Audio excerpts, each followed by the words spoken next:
to make. Yep. Because you quickly take a step and realize that for every dollar you make, that's a dollar that's not going to somebody else. They might not like that. And we are going to continue to see pushback against the NCAA on this. The only question I have is, to what extent does a school in Wisconsin have any jurisdiction in Florida? I mean, wouldn't a Florida judge, and Florida judge should be its own category on Twitter. And a Miami alum, probably. Yeah, and probably a Miami. Well done. To what extent are they just going to be like, you know what we don't care about? Wisconsin.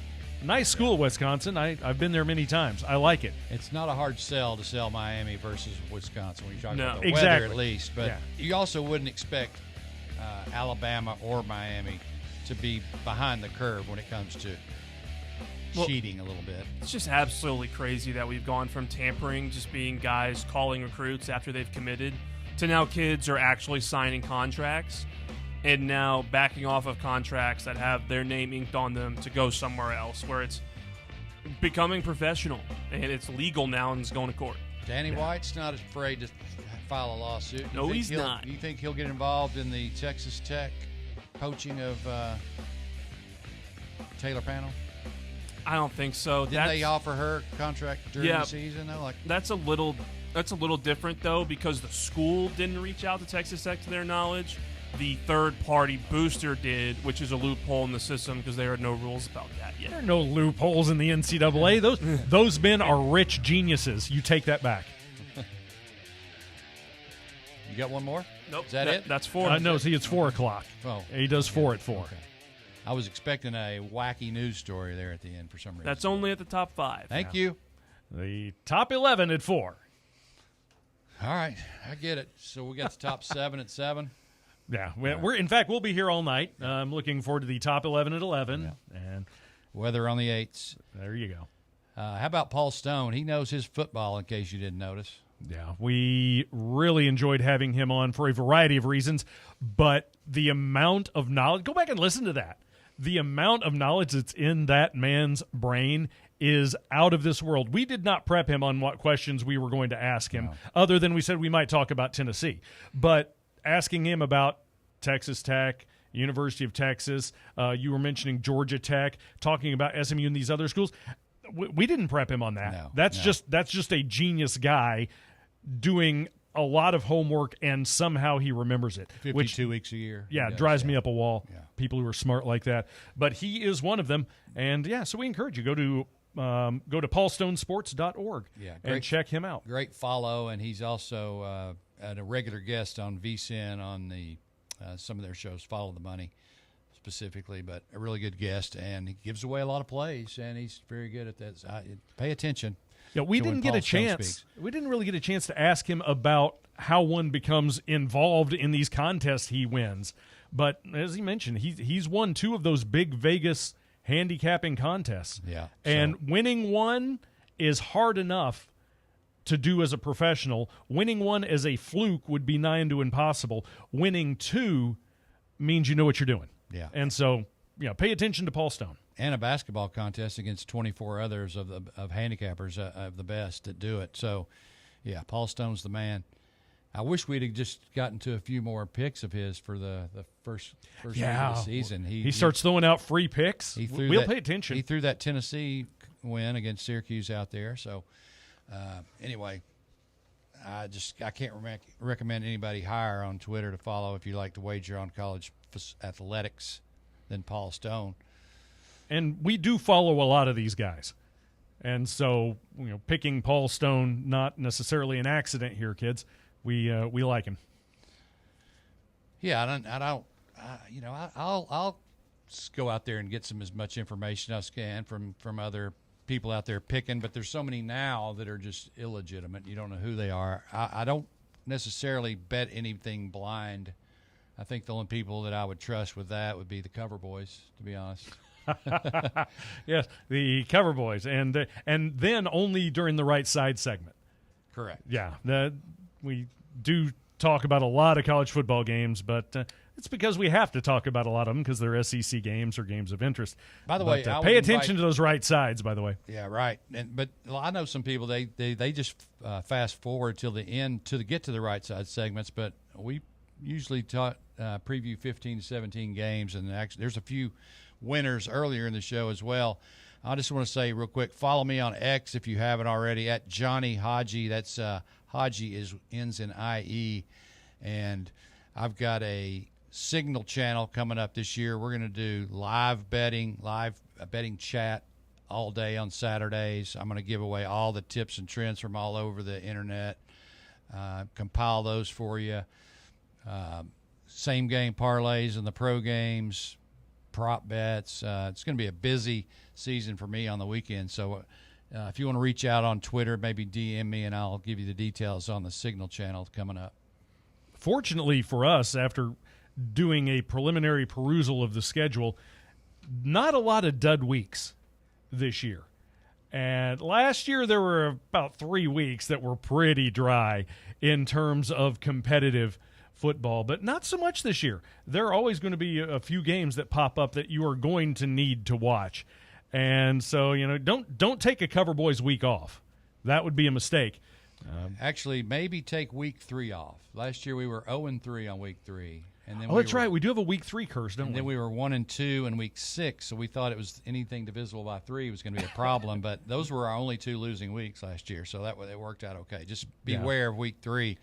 But we've got some featured games to keep an eye on throughout the season, featured weeks, some matchups to talk about. We can get to that in the next hour. We'll also talk about conference odds and some picks we have for each of the conferences. A couple I've already made, and I've already talked about them on this show already, but we'll get into those as well. Maybe some game lines the first week. Paul mentioned he likes Texas. I like Texas. I'm going to do what I did with Ohio State. Ohio State had the most expensive roster last year. Texas has the most expensive roster this year, so I'm going to follow the money. It's never a bad thing to follow the money. It's a good place to lay the blame if you lose. It won't make you feel any better probably, but it's still a place to lay the blame when you lose. But it's also an indication of there's at least one serious person at this school who's throwing a lot of money somewhere, a traditional school, traditional football power with a lot of money. They're not going to be bad unless they're A&M. I had to do it. No, A&M's not going to be a bad team. They're just not going to be as good as everyone thinks they are. Yeah, you mentioned Archie. Arch, he doesn't have a lot of experience yet, but he looked good to me when he was out there, and he's going to have another off season to prepare, and I think he'll be ready for whatever comes at him. You said something off the air. We talked about Ohio State beating and winning in Columbus, which I think they will, and you said if they do, you got an auto play already. Oh, I mean, I have several. But if you look at the Texas schedule, Texas, if they win at Ohio State, then if you glance down their schedule, all of a sudden they have a whole bunch of games that are very winnable in a row, and the first one is the one I'm most concerned about, right? Because if they go on the road and beat Ohio State, we know what we're going to do against Texas.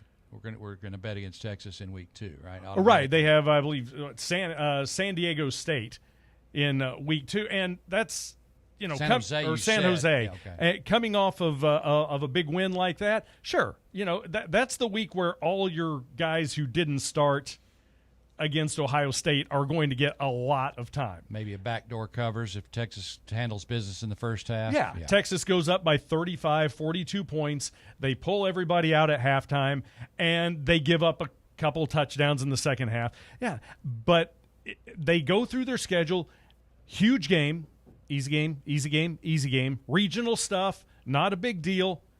And then all of a sudden, down the schedule, they run into Florida Gators. The Florida Gators. Their first road game after Ohio State, after a bunch of cupcakes, and this is one thing the Sheik will like, right before the Oklahoma game. The Red River Shootout. Yeah, if you want to call it rivalry, fine. That's your mistake. Yeah, it's the Red River Shootout. Be a grown-up.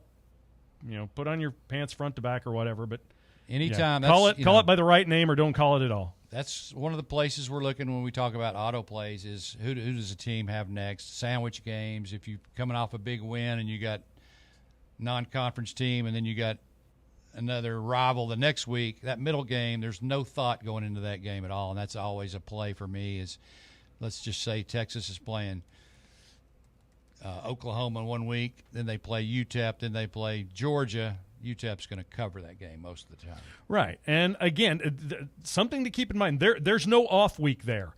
They do not get a week off before they play Oklahoma. So Ohio State, let's say they win that, everybody's going to have Texas crowned as number one, then San Jose State, easy, UTEP, easy, Sam Houston, not as easy as you think it's going to be, but easy, then going on the road to Florida the week before playing Oklahoma. I hate that game, and I hate it from here. The problem out there too, but the problem with Florida's schedule is they open with Long Island, then they play the Bulls at home at South Florida, and then they go to LSU, go to Miami, then they get Texas at home, and then A&M on the road the next game after that. Makes me like it even more. You've got 2 tough road games, and then you come home and you've got the team everybody's picking to win everything.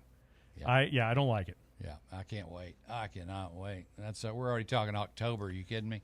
Yeah, this is the joy of college football right here. However, I do think they'll probably cover against Kentucky the next week. Actually, Kentucky always covers against Georgia. Remember that? Yeah. Kentucky always covers against Georgia. Keep that in mind. By the way, Kirby, I believe he's 1-10-1 the last 2 years as a favorite of 20 or more. So he'll cover against Tennessee, Auburn, and Florida every year.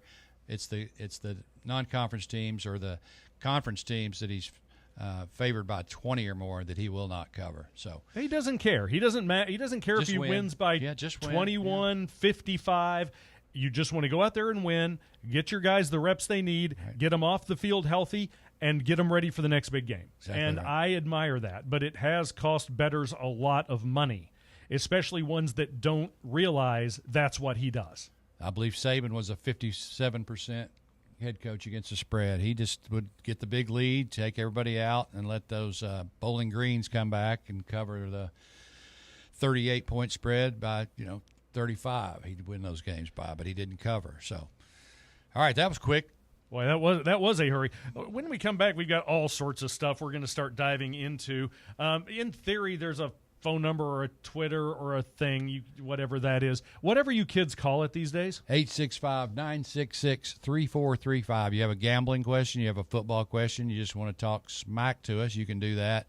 Walker, by the way, thanks for that top 4 at 4. Of course, no problem. Well, you say that, but you got to come up with another one at 5 because it's top 5 at 5. No, it's already ready. He's a professional. Oh, well, I'm glad there's one in the building. We haven't even talked about the fact that I live in Scottsdale now, and you went to ASU, and we haven't even talked about... Yeah, just about probably somewhere 20, 30 minutes north from where I went to college. Arizona is on the list of teams that have at least a distant shot at the national championship. Arizona State? Or Arizona State, yeah. Good, yeah. Right? Yeah, Arizona, forget those guys. Don't bet them. Yeah, don't bet them. They're only going to win 2 games, and it'll probably be games we pick against them.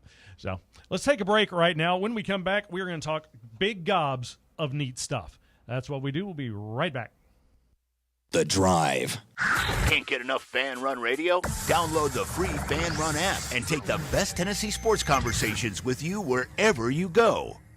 Hey Knoxville, Surfside iced tea and vodka made with real brewed tea is only 100 calories, 2 grams of sugar with no bubbles and no troubles. That's right, 0 carbonation, so it's easy to sip and enjoy.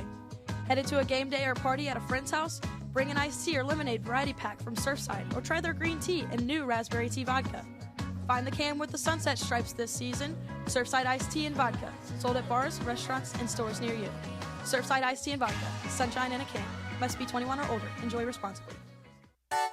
Citizens National Bank. You want a bank that lets you bank when and where you want to. Your local branch, the grocery store, your computer, your phone, it's up to you. You want people who care about taking care of you and your money too. Citizens National Bank.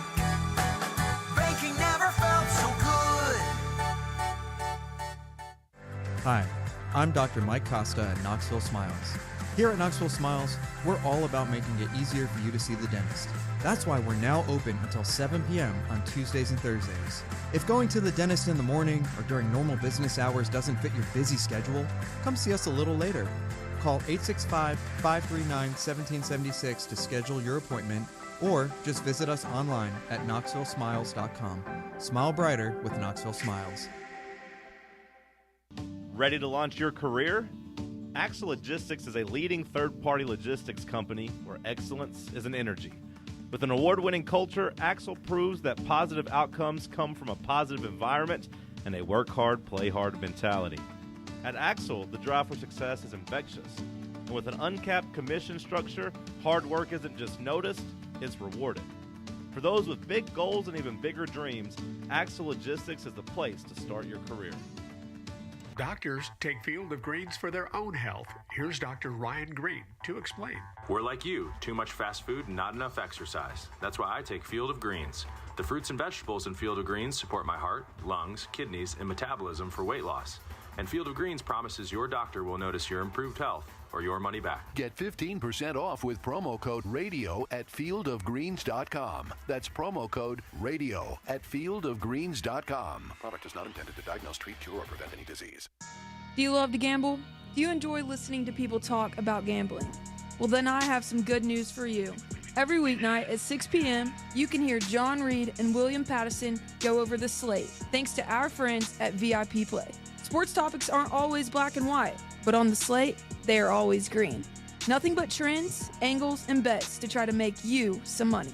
The Slate, presented by VIP Sports on Fan Run Radio, weeknights from 6 to 7 p.m. Good afternoon. Heavy at times 40 east at White Road. It's getting even busier now. 40 westbound here at 17th Street. Alcoa Highway continues to build, passing UT Medical Center. Back out towards Blount County through Alcoa. Stop and go right now, Broadway. Traveling through Fountain City. Amco Transmission, serving East Tennessee since 1962. Call Amco Transmissions in Knoxville, 832-8686. I'm Commander Chuck with your on-time traffic. Get down,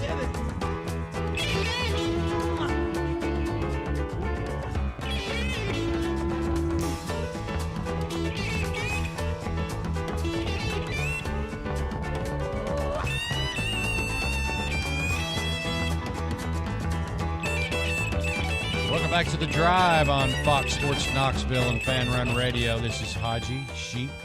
Stats is over there. We're talking college football already because it's that time of year.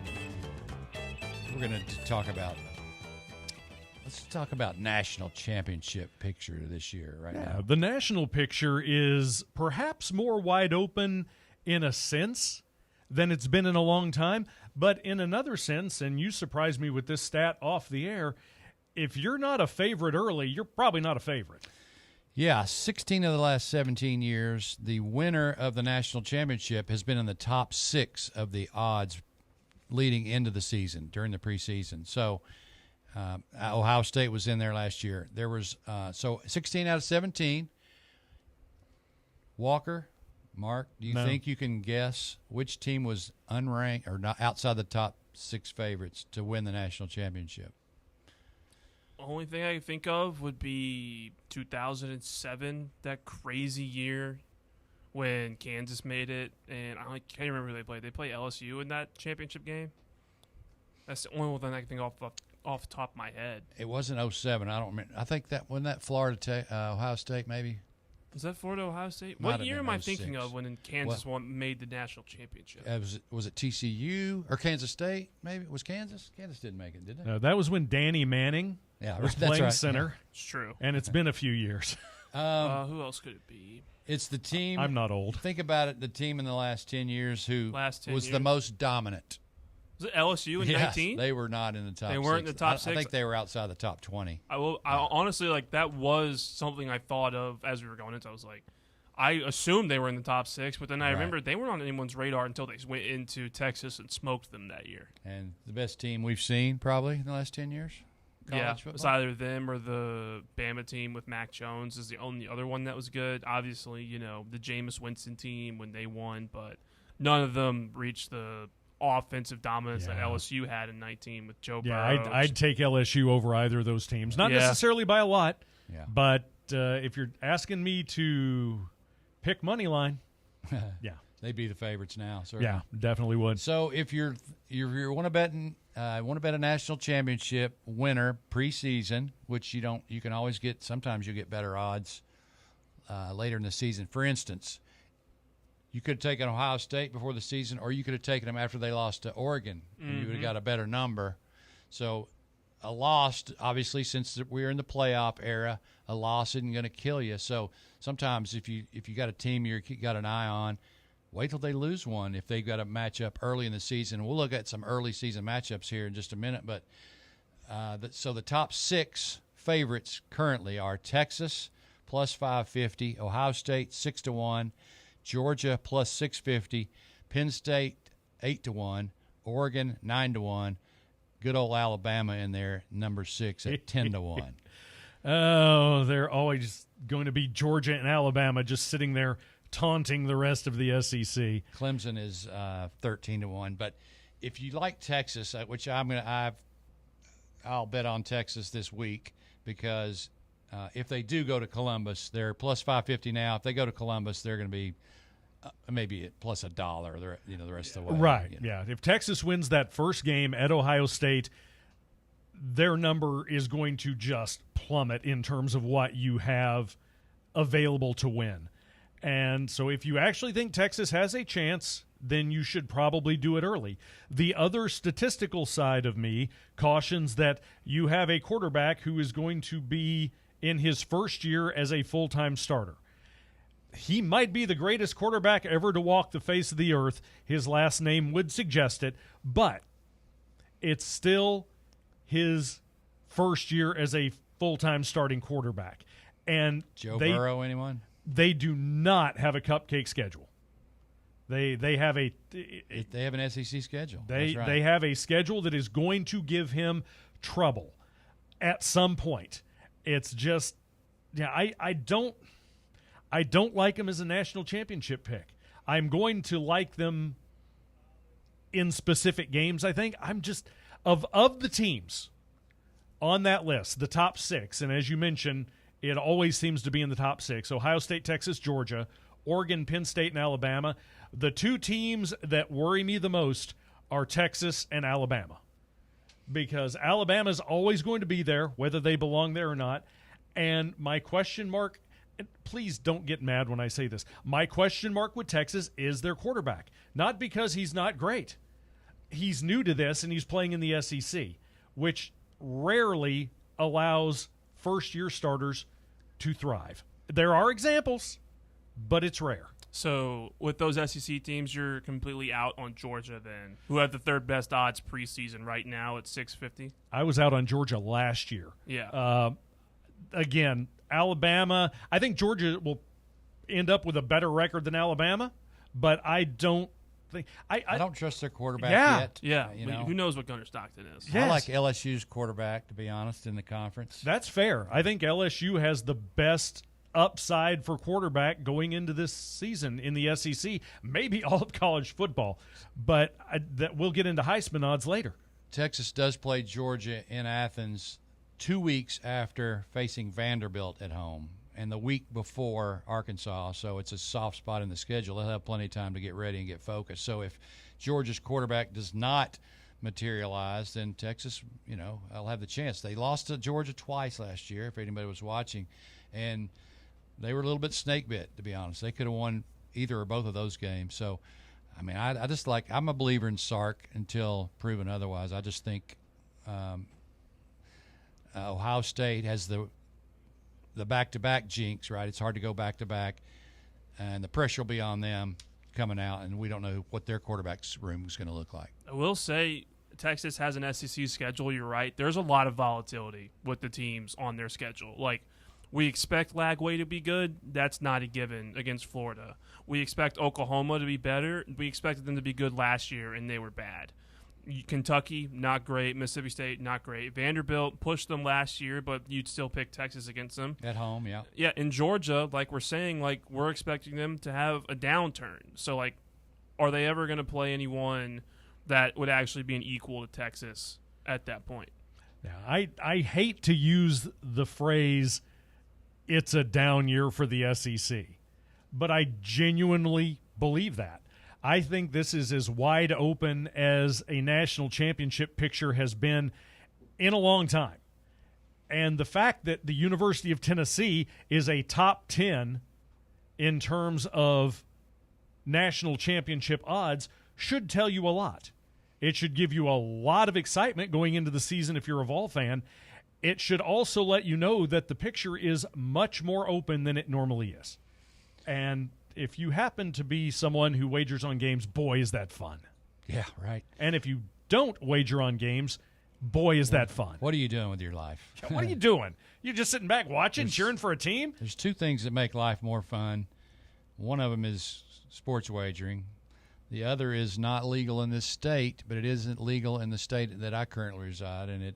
I'm a believer, so I won't talk about it. Russell gets mad when I bring it up, so I won't bring it up. But yeah, Russell's in rehab though. So outside the top six, maybe there's some value in Clemson, but solely for the schedule they play. Notre Dame, again, something has to be done about them. They can't just continue to schedule 2 or 3 games a year and get a free pass into the playoff.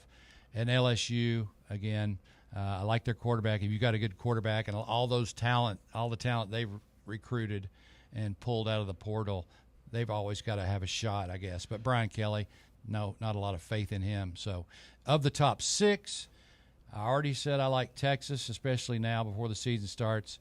And I sort of like Penn State because I do believe that they might end up winning the Big Ten. Either way, they're going to get in the playoff. They're just loaded and experienced. So, and James Franklin, we know he's not great in big-time games, but he's got such a roster that it may not matter.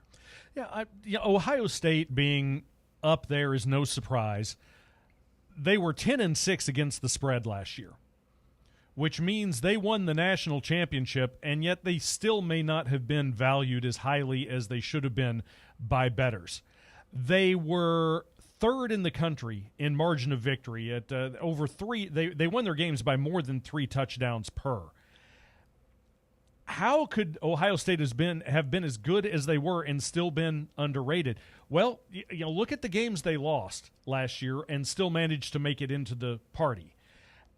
That's the dilemma that you have when you're trying to pick national champions now versus trying to pick national champions a few years ago when it came down to either a bowl game or 2 games at the most, 2 to 4 teams. So it's just so crazy trying to figure out who's going to be good. I don't really have a preseason pick, if that it just kind of goes to show you how much of a muddle things are right now. Well, you still have lots of time, right? I do have lots of time, but every team has significant warning signals for me. Yeah. Texas probably has the fewest, and that's with a new quarterback. Oregon. Oregon's margin victory last year, 15.5 points, but Oregon lost to the spread by 2.5 points a game last year. In other words, they finished on the negative side of the point spread at a clip of almost 3 points a game. Only 3 other teams in college football that had a winning record had a worse against the spread ratio. Wow. And that was from a team that went 13-1. So do I think Oregon can be better than that? If Oregon puts the exact same team out they did last year, they're not going to go 13-1. I consider last year a fluke based on their numbers. They outperformed their numbers. So I can't have them up there. Ohio State, maybe. Texas, question marks. Georgia, question marks. Alabama, question marks, and always overrated. Penn State, their question mark is they haven't done it yet. They hadn't beat Ohio State. Yes, they haven't won that game yet. You've got 3 SEC teams, 3 Big Ten teams. No surprise there, I guess. Yeah, and that's that shuts the door on everyone else if we go on your top 6 theory. Which one of those teams will not make the playoff if you had to pick one? Oregon. Yeah. I think Oregon is going to have 2 or 3 losses in there, and I say that they may be better this year than they were last year. Can you get that schedule, Walker? Yep. Can you get Oregon's schedule real quick? But their numbers last year were not the numbers of a 13-1 team. They got some breaks. They played good games when they needed to, but the statistics were not a 13-1 team. Yeah, their road schedule was pretty easy, as I recall, and whatever tough games they had were at home, so that helped. I don't know if that'll flip this year. Walker will get that here in a second. Looking at Texas, they avoid. Let's see. Texas's schedule is gonna. I mean, if I told you Texas is one of the favorites to win the national championship, they play at Ohio State, they play at Georgia, and they play A&M at home. Yeah, they do have A&M at home, but that's the last game of the year. That's a rivalry game. At Florida. And so, that's going to Ohio State and going to Georgia is a death knell for 95% of the league or of college football. And let's not forget, they do play Oklahoma. And make fun of that all you want until Oklahoma at least covers that game. Their record in that game is really good the last 15 years. Yes. Oklahoma is straight up. What do you got, Walker? Okay, Montana State at home, Oklahoma State at home, at Northwestern, Oregon State at home, Penn State away. Okay. Oregon, Indiana at home, Rutgers away, Wisconsin at home, Iowa away, Minnesota at home, SC at home, Washington away. Yeah. SC, Lincoln Riley has won and covered one game on the road, I think, the last 2 years. So I'm not worried about USC, not doing certainly. that. But so I look at Penn State.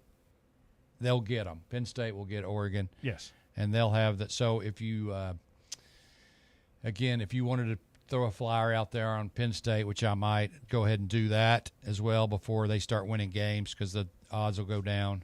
Iowa may not put up much of a fight in Iowa City. And nothing really else I heard. What was the last game on the list? It was at Washington. Okay, a rivalry game it's again. Not nothing. Yeah, not nothing, certainly. No, and let's be fair. Washington's been a thorn in the side of a lot of teams over the last few years, so you never know quite what they're going to do. I really like Dan Lanning, but again, he's like you said, he hadn't done it yet either. Yeah, Fisher is a really good coach. But he up sure there is. in Washington, He's especially after a couple years. You saw what he did at Arizona in just two or 3 years. Judd Fish. Yeah, 100%. Yeah, Iowa is 200-1 on your national championship odds, and so at least the teams they're playing are picked by some people to at least be in some sort of conversation, even if it's conference. Basically, when you see a 200-1 odds for a national championship, that means somebody out there thinks they've got a shot at the conference championship, which would, of course, put them in the picture. So we're going to go visit Russell in rehab here for a few minutes. So that means we're going to take a break here on the drive. We'll be right back with more of Stats and the Sheik in place of Mr. Russell W. Smith on the drive. The Drive. You're locked onto Fan Run Radio, 105.7 FM, 1340 AM, and online at fanrunradio.com. In a world filled with deadlines and screens, sometimes we forget the simple joys of life. Days filled with special moments. At Inward Half, we understand the essence of these moments.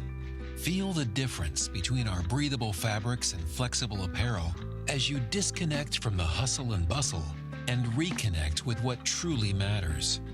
Inward Half. Simple luxury for on and off the course.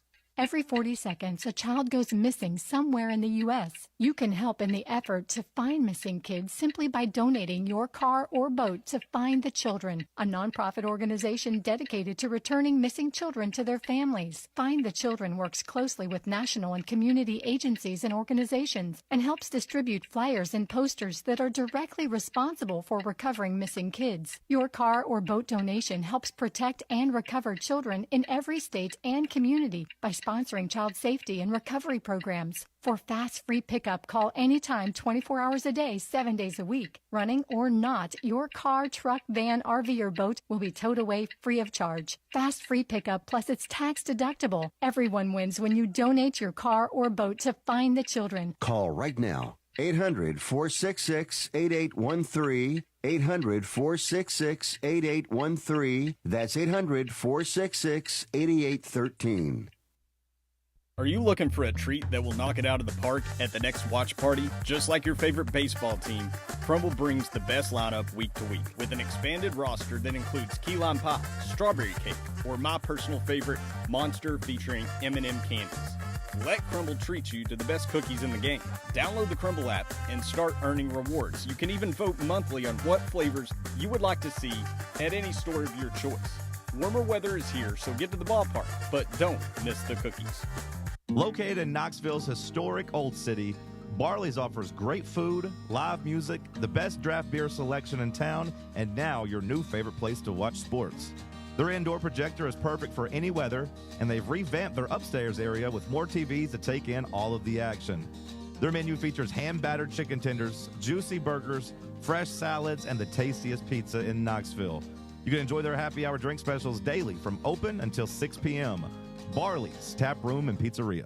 I'm Smokey Bear, and I made an assistant to help you out, because only you can prevent wildfires. Hey, Assistant Smokey Bear. Call me Papa Bear, because I'm grilling up dinner. Do you get it? Yes, good job. So, what should I do with all these coals? Don't just toss them out. Put them in a metal container because those embers can start a wildfire. I understand. The stakes are high. Ha, ha, ha, ha. Learn more at SmokeyBear.com. Brought to you by the U.S. Forest Service, your state forester, and the Ad Council. Good afternoon. It's busy right now through downtown Knoxville. 40 westbound at 17th Street. Cranking it pretty good over here on 640, trying to get off onto Broadway. Tazewell Pike going outbound back out to Gibbs. That's picked up even more. Lots of radar, at least it was earlier. I-40 out through East Knox County, passing Strawberry Plains Pike. AMCO Transmissions, serving East Tennessee since 1962. Call AMCO Transmissions in Knoxville, 832-8686. I'm Commander Chuck with your on-time traffic.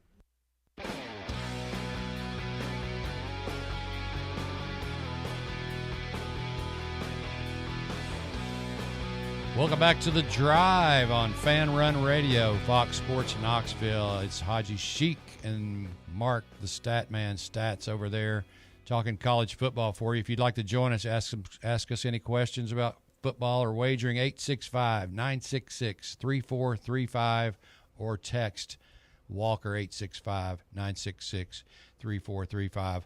Let's see, it's a little bit of a short segment to close out the hour, so we wanted to talk about a few maybe featured games starting out the season that we're looking forward to. Yeah, it's not too early to look forward to a few games, and there's some good early ones. What did we say, 70? You got how many? Walker will give us how many days it is. 73, something silly like that. Too many. Way too. I don't know the exact days, but I do know it is 11 Saturdays. August 23rd or August 30th, you're counting? I remember just the post I saw. Week 0. Okay. Week 0 is August. Week 0 counts, darn it. Yeah. Sort of. Week 1, though, we've got Texas at Ohio State. We talked about that. Alabama at Florida State. Are we expecting anything there? I mean, I will probably end up taking Florida State in that because unless something changes, Alabama is, as usual, on everybody's darling list. And there's no better time to kick a person than when they are down. Florida State got kicked in the face every week last year. Mm-hmm. It's our chance to kick Florida State in the mouth. We'll do it. I expect them to be significantly better than they were last year, at least enough to cover whatever the 17-plus points Alabama's going to be throwing in that game. Yeah, then I agree with you. And they did all right in the portal, by the way, considering Florida State. And then LSU at Clemson, that's almost a playoff elimination game. But it's not quite because we know there's room for 12 teams and you can get in with 2 losses or 3. So who's it bigger for, Clemson or LSU? I think it's bigger for Clemson because Clemson's going to catch less leeway with people who vote for that sort of thing if they lose a game as an ACC team versus LSU is going to have the week-to-week SEC resume to rebuild if they lose that game. Let's be fair. Clemson has some softies thrown in there that teams like LSU and other SEC teams are not privileged to have. And so I think it's a bigger game for Clemson. Clemson loses that game, it's going to be an early kick in the teeth for a team that a lot of dark horse pickers are choosing to, national title talk. Actually, you might want to, if you thought Clemson had a chance, they were in the number 7 slot there on the list of favorites to win it all. Wait till after that game. If they lose to LSU, you get some value on them, and they can come back, and they'd have to go 9-1 the rest of the way, or 10-1. But yeah, Clemson, they can afford that loss probably more than LSU can, but also a resume builder. If Clemson beats LSU, they're in the playoff probably, but with their schedule. Right, yeah. And the Clemson Tigers, according to the people who cram this sort of stat, they return more of their offensive production from last season in terms of yards than any other team in college football. They have at least 4 and possibly 5 first-round draft picks projected on that Clemson roster. And they also have an ACC schedule. If they win that game, I think they are in the college football playoff. If they lose that game, I have some doubts. LSU, on the other hand, if LSU wins that game, great. If they lose, I think they've still got a really good shot of fighting their way in. Ohio State, by the way, 3.5-point favorite versus Texas. More than a field goal. That's a little surprising. Alabama, 12.5-point favorite at Florida State. And Clemson, a 2.5-point favorite against LSU. That is at a neutral site game, as I recall. Somebody tell me. I think it's in Atlanta, maybe, LSU Clemson. LSU's played a lot of neutral site games. So the fact that Clemson is favored in that game leads me to believe that they are the play. Clemson will actually get LSU. LSU is they've been a pretty good starter, though. In the last few years, they've won those early season matchups. They they beat Florida State 2 years ago, I believe, and at least they're scheduling out of conference as well. LSU. That game is at Memorial Stadium in Clemson, South Carolina. Death Valley. Okay. Ooh, boy, that's a toughie. Yeah, that is a tough way to start the year. So, sorry to interrupt, but would that not make, if LSU loses that game and the market overreacts a little bit, a good opportunity to still favor LSU? Because that's going to be a really tough game now that we know that it's not a neutral site. Sure. Yeah. Again, LSU. As long as it's close. Yeah, I don't think even if they lose that game by 40, they still can make the playoff because of their schedule. That's just the way. Yeah. So I might be a little bit more interested in throwing $1 toward LSU making the playoff if they get absolutely just gut stomped. If they in that get game. blown out and Clemson ends up losing 3, though, then that'll really hurt LSU. Somebody had that problem last year. Yeah, in the playoff. I just don't. I don't think it matters if you stamp your resume, if you stamp your passport with SEC teams, that is important to a lot of people. A lot of people with a lot of money and people who vote for this sort of thing. And so I'm already looking forward to the game. You've got 2 great quarterbacks going in this game. You've got 2 teams that should be in the national championship picture. I would tend to lean toward the fact that Clemson will find that game to be much more important than LSU, especially if it's at home. They lose that game at home, it's going to be bad times for Clemson. Here's another one I'm looking forward to, week 1, Utah at UCLA.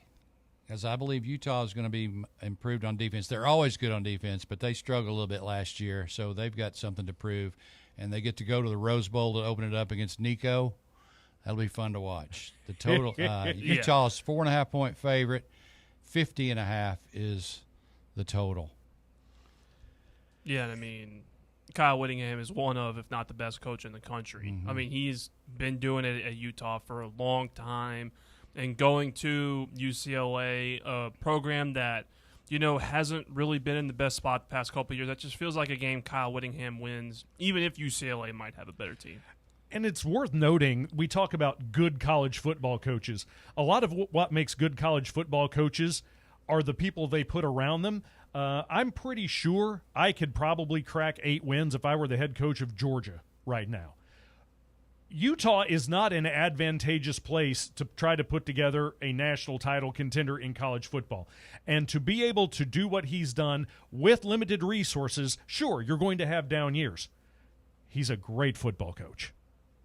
100%. A couple other games, week one, real quick. TCU is now up to 3.5. You heard Paul Stone say in our first hour that he already has a wager on TCU plus 2.5, which they were a month ago or so. Now more than a field goal favorite. That is very interesting. Notre Dame goes to Miami on that Sunday, August 31st. Notre Dame a 2.5-point favorite at Miami. Is that just when you hear that, what do you think? You think Notre Dame big, right? Try to remember who is Miami's quarterback this next year? Your boy from Georgia. Oh, is it Carson? It is Carson. That's right. That is true. And Notre Dame. I don't remember who Notre Dame's QB is. Doesn't matter. They could run behind. That's true. I could run behind that line, and as improved as I think the opponent will be, I don't favor their chances of being able to stop Notre Dame. Notre Dame could win that game with 17 points. One more on the way out to break. South Carolina, dark horse playoff team, fringe playoff team maybe. They go to Virginia Tech, which is where Vanderbilt opened the season last year with a blowout win against the Hokies. So South Carolina is a 9.5-point favorite. I think Virginia Tech will put up a little bit of a fight. Yeah, I already don't like that number. Yeah. So, come back, join us for week one of the Cover Boys where we take Virginia Tech. We'll pick all these games for you. SoundCloud, go to SoundCloud.com and follow the Cover Boys. You get their archives are already in there, and you will have all those shows will be posted as well as you can hear them right here on the Drive on Friday nights. I believe time to be determined, 8 or 9 o'clock this Friday and this fall. So I guess we got a hard one coming up here, don't we, Walker? Yeah, they're going to make us pay attention here. Yeah, you got another 30 seconds. I'm not. Let's just not say anything. No, when we come back, we're going to give you some preseason hardcore advice. We have things that we call auto plays. They are situations where the numbers dictate that we are going to take one team or another no matter what. Yep. And those have been ridiculously successful over the last 3 years. So we are going to tell you what those are. That'll be following Walker's Top 5 at 5. So we'll see you at the top of the hour. You're listening to The Drive on Fan Run Radio.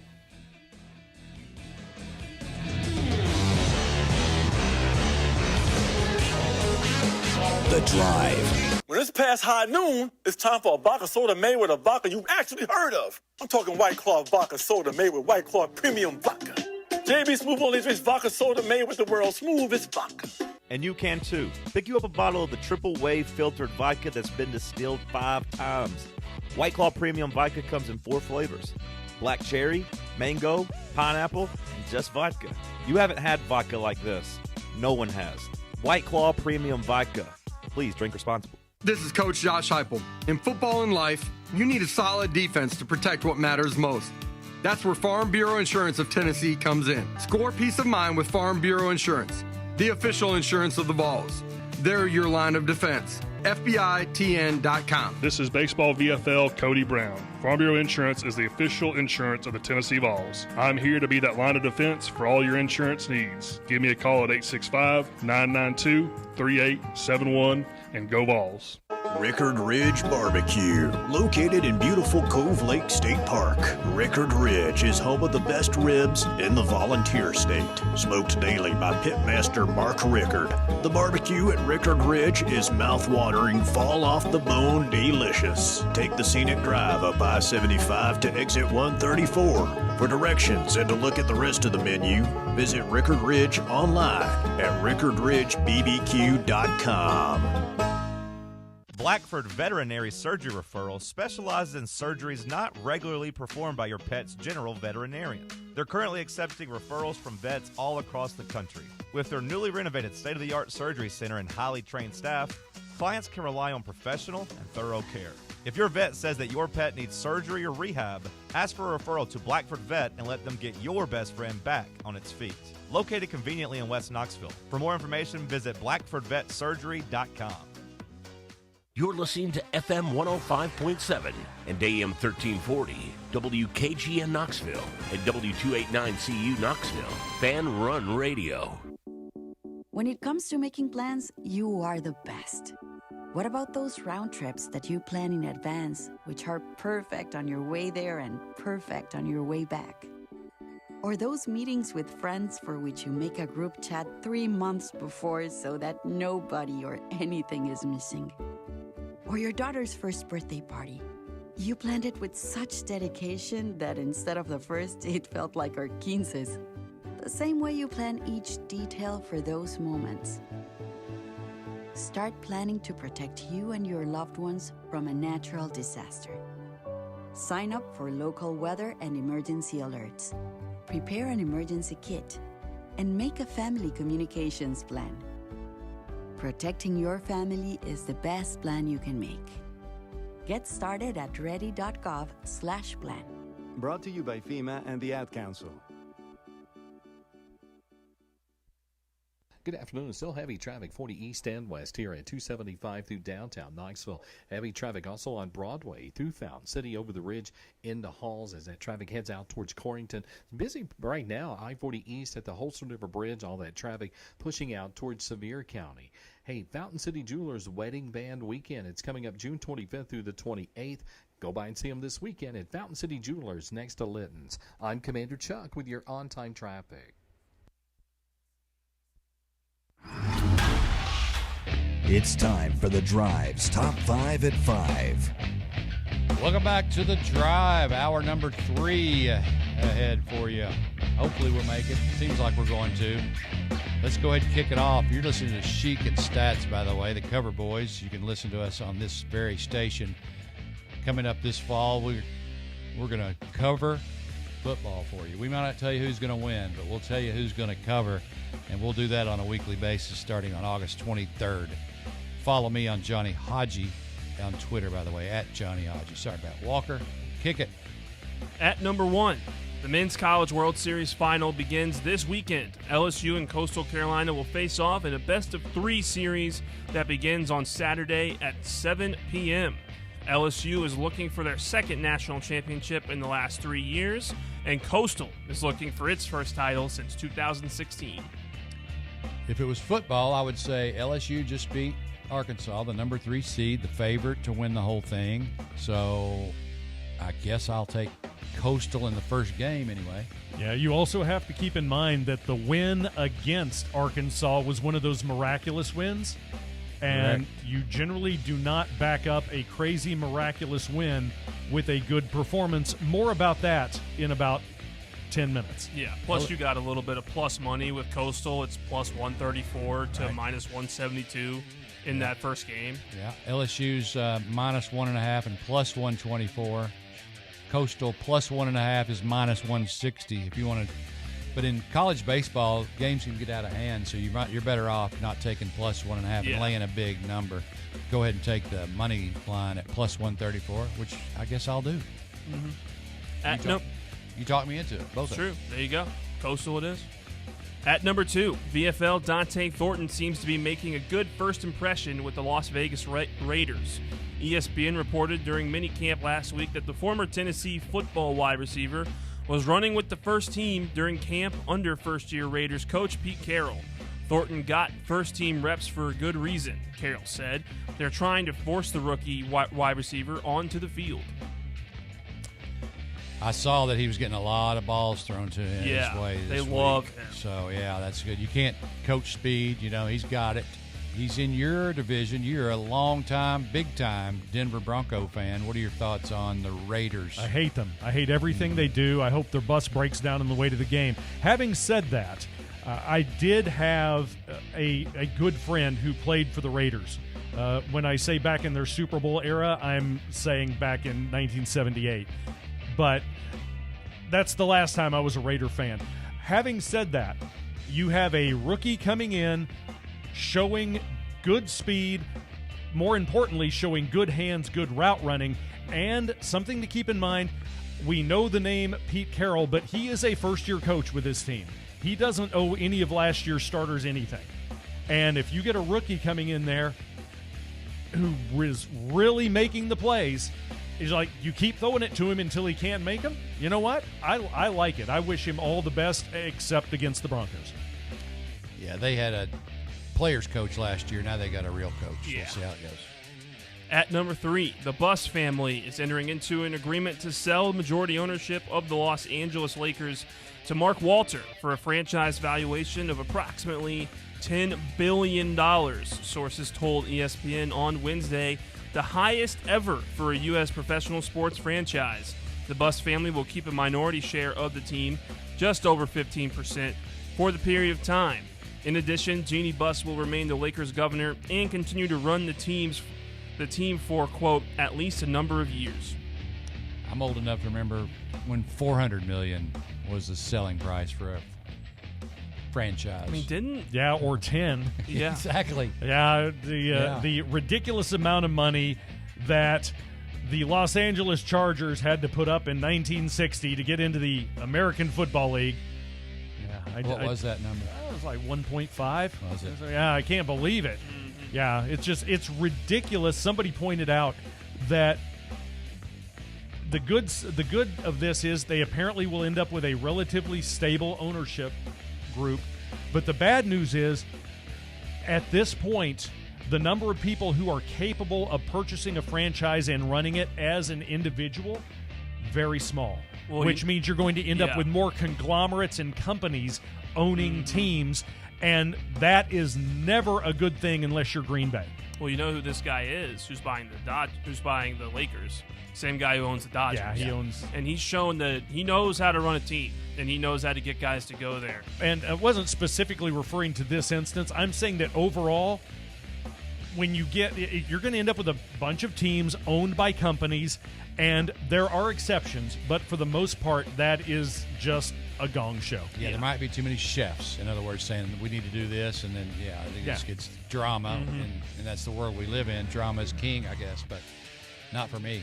Yeah, I don't like it. But congratulations to the new owner, and I'm not a giant Lakers fan, but the Lakers are good for basketball, so we'll take that. And the Raiders aren't good for football? Raiders are terrible for football. The Raiders are good. Historic. Yeah. It's Vegas, too. Everything's good. That's true. At number 4, there was more bad blood in the Dodgers-Padres rivalry last night as both Shohei Ohtani and Fernando Tatis Jr. were hit for the second time this series. The Tatis hit sparked a benches-clearing scene with the two managers butting heads at the center of the scrum. Ohtani was hit with a 100-mile-an-hour fastball in the following half inning, which would have sparked another brawl if not for Shohei telling his teammates to stay in the dugout. Yeah, since when did Shohei have to become the babysitter for baseball? He's such an even-keeled guy. Yeah. It's like, hey guys, I got hit. Everything's good. Why aren't there more baseball players like that who understand that getting hit is part of the game? The only reason I was allowed to play college baseball is because I threw hard and I knew when to hit guys. And that is the reason the coach had me around. I was a middle long reliever in games when we were down by 12. But if the coach tapped me on the shoulder in the middle of a close game, I knew what it was for. My job was to go in there and hit a guy. His job was to get hit, shut his mouth, and go to first base because that's the way baseball's played. It drives me up a wall when a guy can't get hit and just realize there is a reason I got hit. It's part of it. And I have no doubt that between Tatis and Ohtani, $800 million in contract had something to do with that. Yeah. Well, I mean, with that, it's more that, like, these teams hate each other. And, I mean, there wasn't any charging of the mound or anything like that. It's not like the batters were the ones getting into it. It was the two managers coming out and screaming at each other, and Dave Roberts saying, I'll beat you up in the hallway, pretty much, after Tatis got hit. And then how many baseball players do you think have the type of, respect to be able to tell their whole team that wants to go out and fight the other team, do not come out here, everything is fine? Yeah. NASCAR was cool when guys were fighting all the Yep. time. Baseball's going to be more watchable, I guess, if there's at least some bad blood going on there. Which body part did you throw at? Were you throwing at the hips? Depends or the head? on what the reason was. I only threw behind a guy once, and we had a catcher get hit in the face. The only time, by the way, I have ever seen a guy get hit in the face with a pitch in the upper 80s and not go down. It looked like he took a punch and he just stood there, and his nose was crooked. It was round from the ball hitting it, and he just bleeding like a stuck pig, and he shook it off and he ran to first base and like, you're out of the game, dude. You're making a mess. And Louis, you're one tough Cajun, dude. At number 5, a 70-year-old Spanish beekeeper was so upset about being stopped by traffic police that he set his bees on the officers, causing them to take shelter in a restaurant. An unusual incident took place last Friday on the N2 road in Cervera, a small town in the Catalonian province of Lleida. A local police patrol noticed that the driver of a van wasn't wearing a seatbelt and was driving erratically, so they pulled him over. The 70-year-old man immediately set the tone of the interaction with the phrase, quote, "I should have run you over." And things only got more heated from then on. Suspecting that the man was under the influence of alcohol, the officer asked him to take a breathalyzer test, which yielded a result of .38. That's legit. Kudos, dude. Yeah, but when they asked him to repeat the procedure to confirm the first reading, the driver became really upset and threatened to kill them. Well, I'm sure it was haiku. They're not gifted in the ways of poetry. I'm sure he was just kidding. And so at that point, he just... Where did the bees come from? Yeah. I guess he just had bees. That's all the article told me. So he just let them out. That is great. But it'd be cool if he said, "Sick him," and they actually obeyed him. Then that'd be pretty cool. Whisperer, even at 3.8, 0.38. Yeah, .38's getting up there.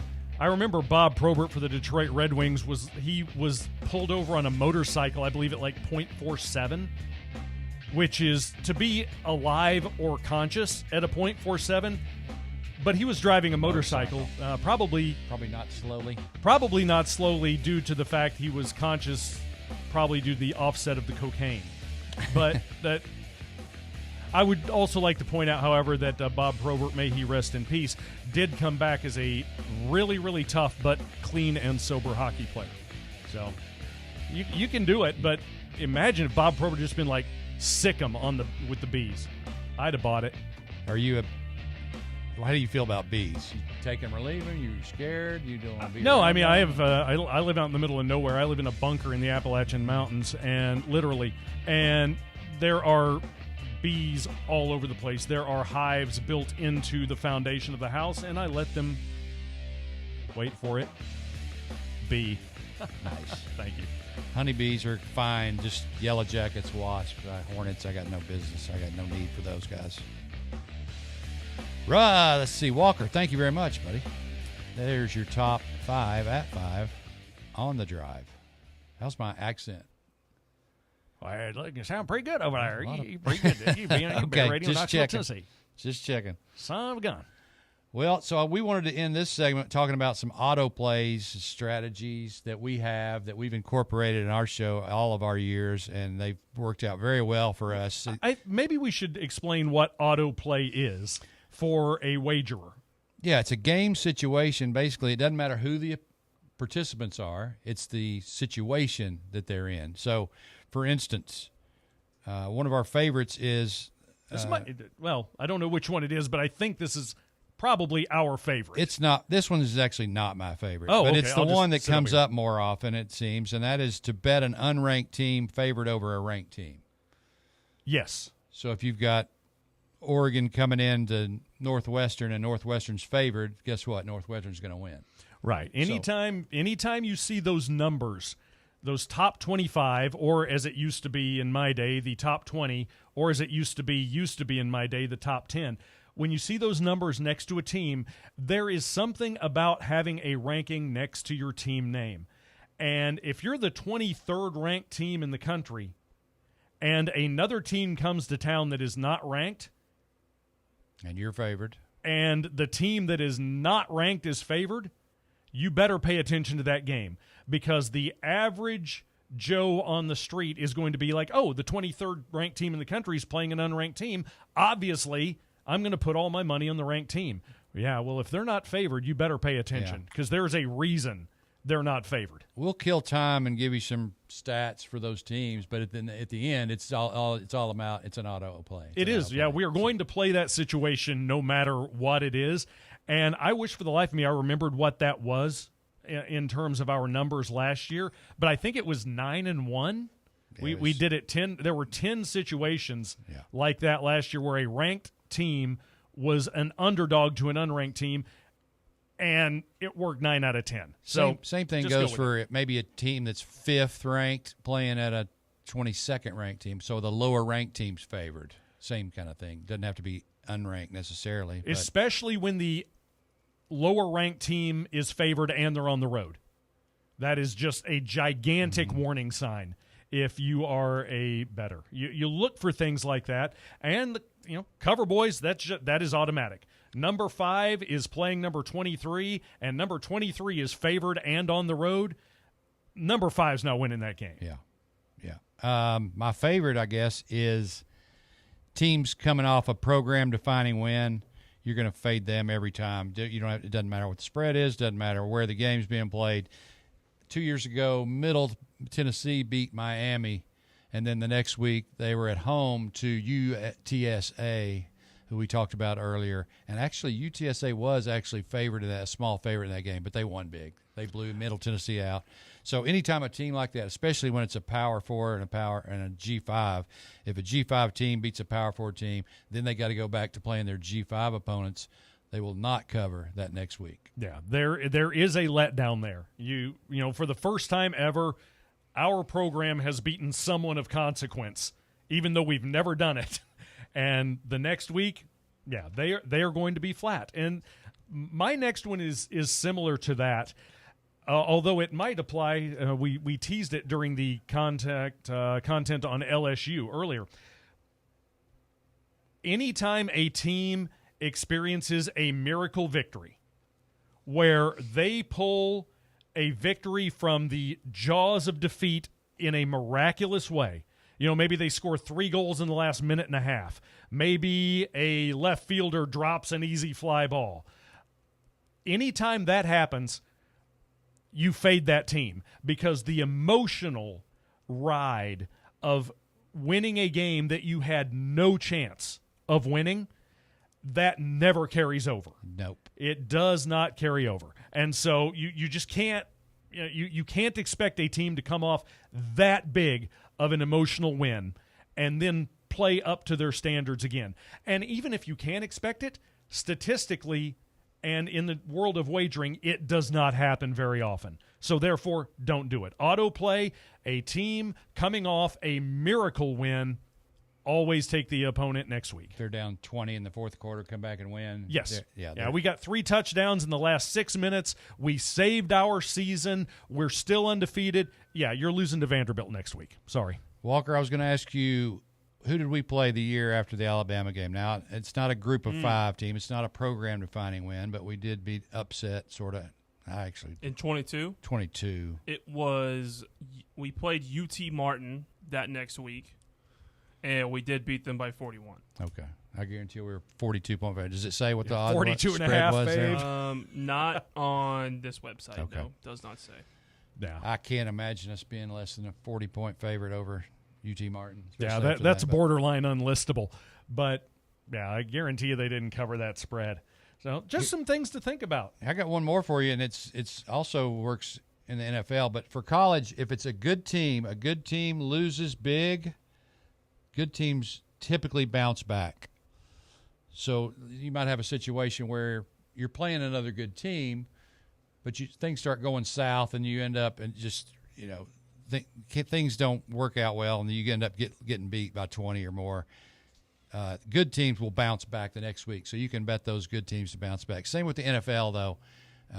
Good teams that get blown out in the NFL will bounce back almost all the time. So, yeah, NFL is a different animal. We don't generally cover a lot of NFL on the Cover Boys. In the first season, we did a little more, But the joy of the NFL is those early preseason games.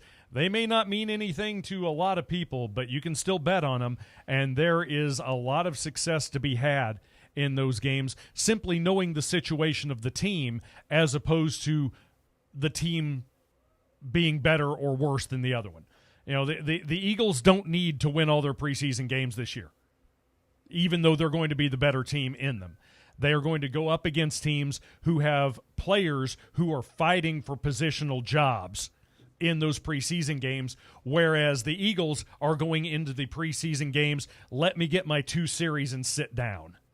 And you need to keep things like that in mind, especially in preseason, because it's a great place to find underdogs who have a reason to win against a team that's clearly much better than they are. Yeah, so those are situations where it doesn't matter who's playing. Just look and see how the schedule's rolling out. Another one along those lines is if we touched on a little bit earlier, if Georgia's playing Tennessee this week, and in 2 weeks they play Auburn, and in between they play Georgia State, well, they got no chance of covering Georgia against Georgia State. They're thinking about the big win they just had over Tennessee. They're looking ahead to maybe Auburn's not ideal, but they're looking forward to playing their rival. They're not thinking about the game in between. Right, and this is probably more important to SEC teams than others because in the SEC you will find situations where you have multiple good opponents with a cupcake sandwiched in between. Are there, speaking of auto plays, with the new conferences and the way they've all moved around, have you looked into like amount of distance traveled over the past couple weeks as autoplay situations, stuff like that? It wasn't really an autoplay, but the odds were good. I don't remember the numbers exactly, but teams traveling from the West Coast to the East Coast are a horrible bet, and that was more pertinent last year because you had Big Ten teams on the West Coast traveling to Rutgers or Ohio State. Yeah, so Oregon going to Rutgers is bad. Anybody traveling 3 time zones, basically. But as you know, it's easier to go west than it is come back east and play. Yeah, I did. Actually, that was pretty much of an autoplay for me at times when a West Coast team would have a noon game on the East Coast, so 9 o'clock on their body clock, even if they've been in town for a couple days. They're just sluggish coming out of the game. Yeah, and that just makes sense when Oregon goes to play Rutgers, and that is a noon kickoff in New Jersey. You're showing up at the stadium at 5 a.m.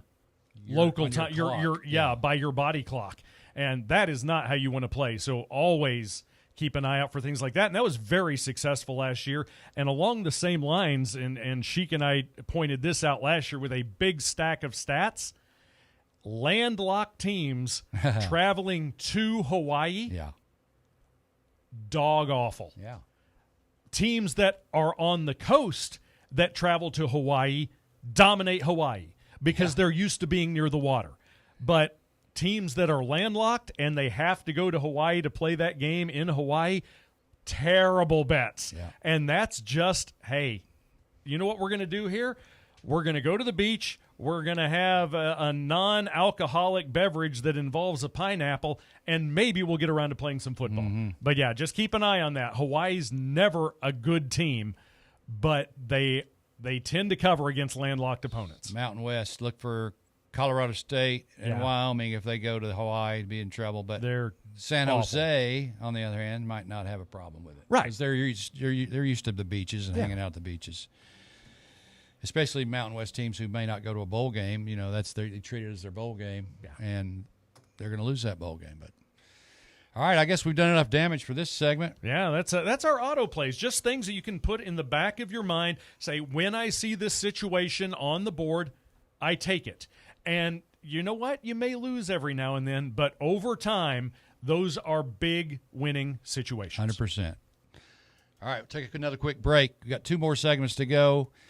865-966-3435. If you got any complaints, that is the complaint department. Call us or text us at that number, 865-966-3435. You're listening to The Drive on Fan Run Radio. The Drive. The flagship station for Tennessee fans. This is Fan Run Radio. Hey Knoxville! Surfside iced tea and vodka, made with real brewed tea, is only 100 calories, 2 grams of sugar, with no bubbles and no troubles. That's right, zero carbonation, so it's easy to sip and enjoy. Headed to a game day or party at a friend's house? Bring an iced tea or lemonade variety pack from Surfside, or try their green tea and new raspberry tea vodka. Find the can with the sunset stripes this season. Surfside iced tea and vodka, sold at bars, restaurants, and stores near you. Surfside iced tea and vodka, sunshine in a can. Must be 21 or older. Enjoy responsibly.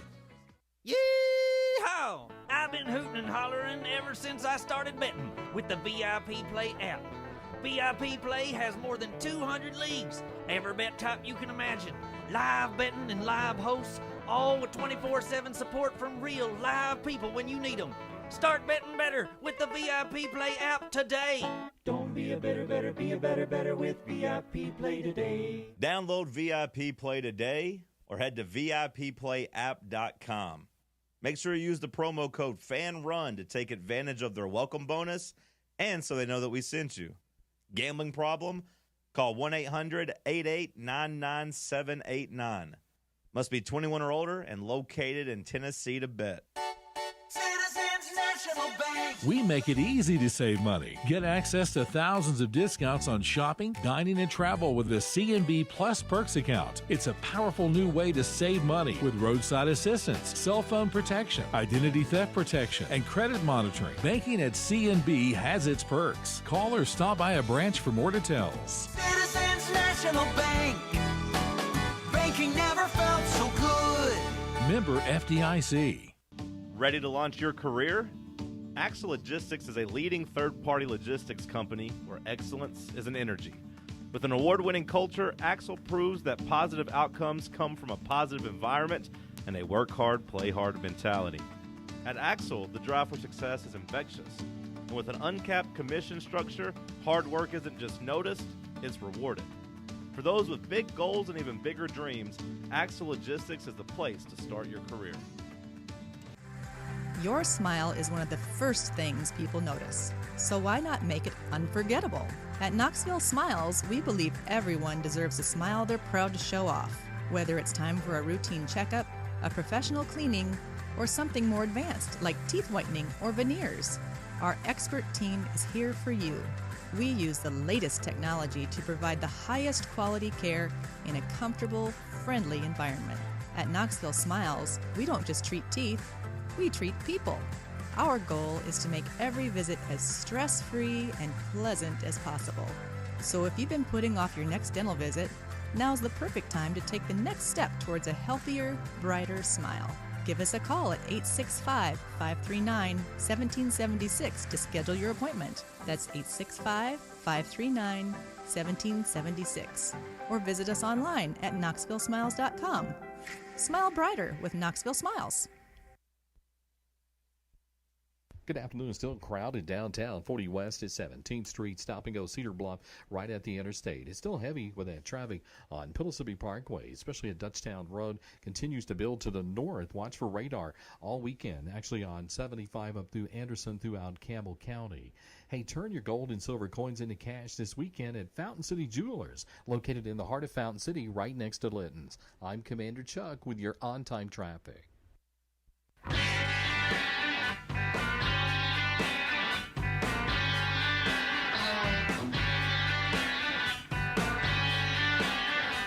Welcome back to The Drive on Fox Sports Knoxville and the Fan Run app.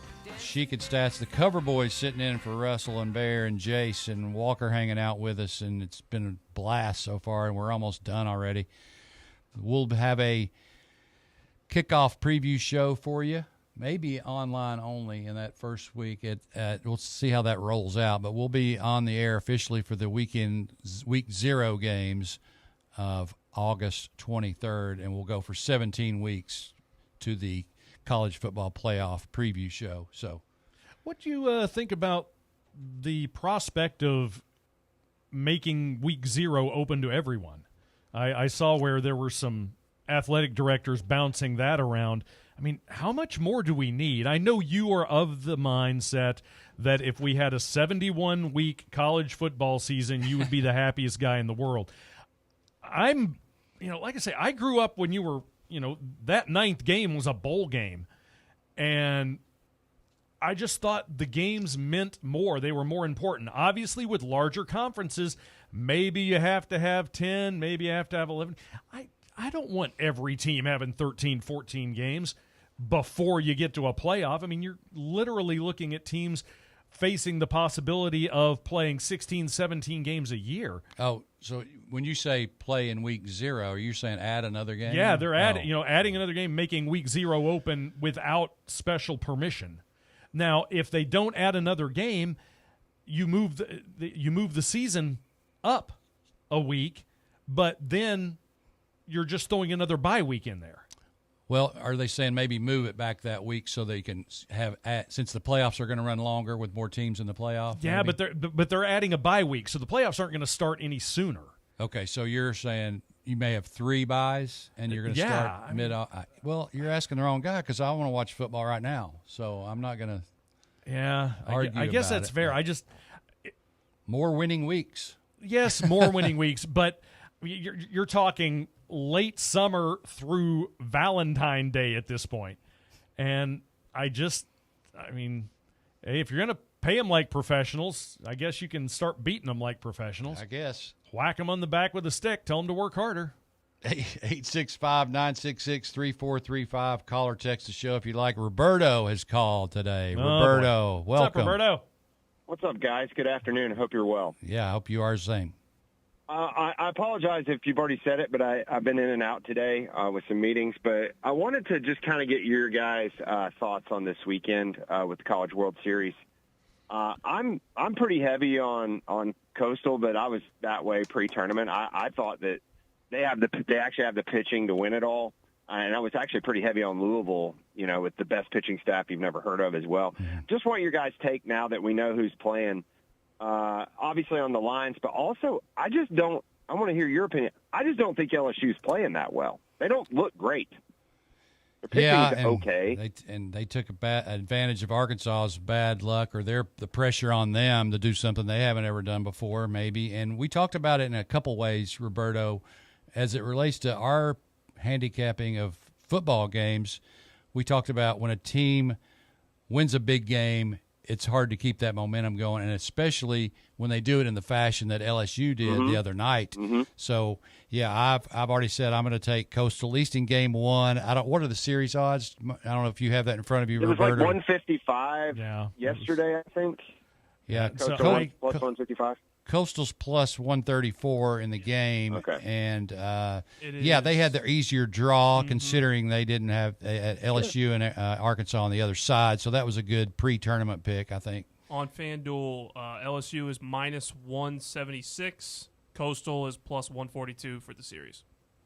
Yeah, and that's what I said against Arkansas. I said if you like Tennessee to win the series at Arkansas, just bet them the first game. Bet them, yeah. Yeah, and because the odds were similar. I think it was actually plus 142, as I recall, in that first game. So that's a good sign. So, yeah, I'm with you. I could play – I guess I could play LSU on the backside of that to just cover some – because if LSU wins the first game, they're probably winning the series. Yeah. And I guess I could take some of my winnings on Coastal if they win it all and play that for like a hedge. Or if you bet Coastal plus 142 and they win the first game, just in the first game, and they win it, and then all of a sudden now LSU was minus 176 going into the series, and now they're going to be maybe even money possibly. So you could have good point. Odds on LSU to win the next 2 games. But we did say we're all Chanticleers. Roberto, how do you feel about Arkansas losing in the fashion they did? Is there any pity in your head at all or in your heart for the Razorbacks? Okay. No. No.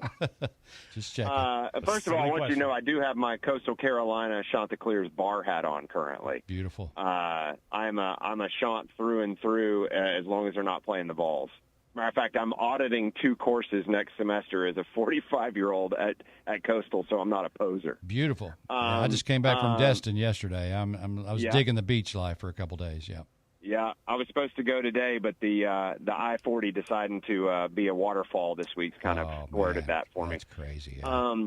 But as far as Arkansas, hell no. Hell with those guys. Was it more enjoyable because they lost in the fashion they did? It was more enjoyable because of the way Zach Root acted in that game against us. I would have sort of felt bad for them, but they were – I'm not even going to use the word because we're on terrestrial today, but, like, the way they acted like we're like everybody says we do, and we were the grown-ups in the room that weekend. And we got punished for their actions, which made no sense. And that kid, I mean, if he could have said that there's a great movie. I don't know if you guys have ever seen Boondock Saints. But there's one scene where this guy uses the F word like 16 different times, and one of the guys goes, well, that certainly shows the diversity of the word. And that is what Zach Root did to Andrew Fisher. And I don't – it doesn't bother me per se, but the fact that he was just blatantly doing that, and then somehow we got in trouble for it, which made no sense. Mm-hmm. It could not have made me feel – I never want Arkansas to win anything in baseball because I love seeing others' misery. Because I'm a Cubs fan. I've identified with that. They are cursed. Yes. They are absolutely cursed. Right, they are. And, I mean, it was like watching the Cubs play over and over again. I guess they got, technically 2 errors in the ninth. Is that correct? They only got technically 2 errors, but they had like 4. And miscues. There's no category for miscues and for mental mistakes. But it was almost like destiny that he was going to.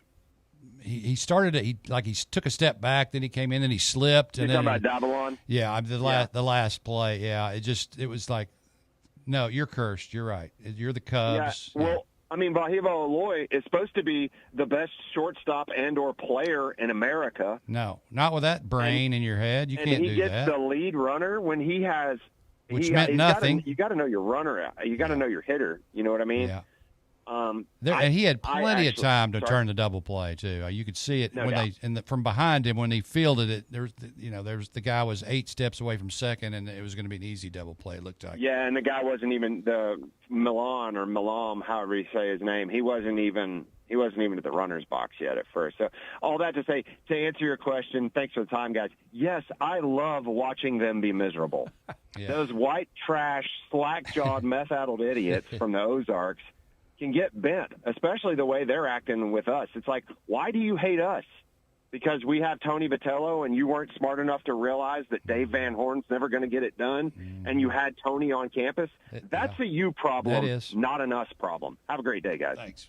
Would it have been any better if it was Vanderbilt? Probably similar. Well done, by the way. Thank you very much. That was some well put together thoughts. I appreciate that. Thank you, Roberto. Yeah, that was king level work, and he makes a valid point. The mental mistakes were probably more costly than even the error. I mean, I know that's a little bit of a stretch, but it looks like a double play to me. Yeah, that looks like. I'm sorry, that's game over. No, he made a good throw to third. Yeah, he just made the wrong throw. Yeah. It's like that's just. And then but I do have to give him some credit though. Yeah, he's probably going to win Golden Spikes. So he's one heck of a player. The game-winning hit. Just hits the top of the glove. A reach. He timed the reach perfect, the jump and everything, and it just went off the top of the glove. It was just they were just cursed. They weren't going to win that game. Yeah. And they scored 2 in the top of the ninth. So they're just jubilant. It's an evil game, basically. And the damage was done with 2 outs. Yeah, so. Yeah. Can we talk about a couple of conference picks that I have for you? You have conference picks? I do. You've looked at college football already? Yeah, a little bit. It's June. Yeah, so have I. What do you got? I'm going to the Big 12, which I think, first of all, I've already said that I like Penn State with a little bit of value in the Big 10. And so anybody can pick, Ohio State or Oregon or Georgia and Texas. So we're just going to look at a couple of teams that maybe have a little more value on them. And so since my battery's dead on my laptop now, I'm trying to pull this up on FanDuel real quick. The conference winners. I'll go to the Big 12 because that's the one that's most interesting to me. Boy, Big 12 is going to be interesting this year. Yeah. It is just a mess of teams that have not outside chances, legitimate chances of winning the Big 12/6 championship this year. Walker, your boys are the Sun Devils. They're in a three-way tie for the favorites with Kansas State and Utah. We talked about Utah bouncing back this year a little bit earlier. And then Baylor and Texas Tech are plus 650. TCU is plus 800. So the top 5 teams are either plus 600 or plus 650. You won't find that in any other conference. And I'm going to go with Texas Tech. We talked about it when we talked with Paul Stone in hour number 1. And he likes what they've done. I like what they've done in the portal. I think they added 21 in the portal. And they've got a booster down there that's spending millions anywhere and any way he can. They added 13 former 4-star recruits through the portal. And obviously, if you're coming through the portal, that means you have been in a college football system for at least a year. It's not like having a 4-star recruit coming out of high school. It's more valuable than that. They have absolutely stacked things up in Lubbock. Correct. That's a bet to make now.